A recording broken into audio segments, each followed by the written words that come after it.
State leaders announcing time for CT, which is an $8 to $10 billion investment plan over 15 years to deliver faster train service. The state of Connecticut looking to speed up the commuter train rush even more.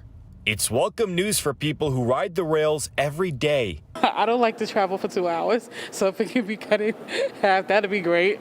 The Time for CT plan aims to reduce travel time by 25 minutes by 2035 through investment in infrastructure and the rail fleet. But people commuting between New Haven and New York City should notice faster travel times as early as next year, with several improvements underway. We're going to be able to start running some express trains that are going to take out 10 minutes of travel time. It's a combination of signalization improvements, the PTC going in, being able to alleviate some of the slowdowns that have historically been there.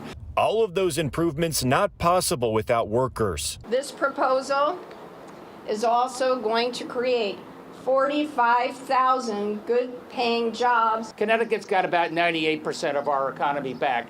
We're making extraordinary progress, but we're not going to continue to make that progress unless we put people to work. Now the state is looking to secure more federal funding to get the wheels in motion on future improvements across the wider rail network. We will look to every program that exists today. I plan to fight for this effort as chair of the Appropriations Committee.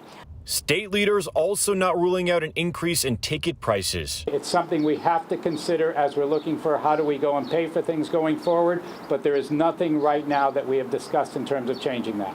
And it is a double dose of good news for anybody who takes the trains, because Metro North has added back 8 trains each to the New Haven, Hudson, and Harlem lines.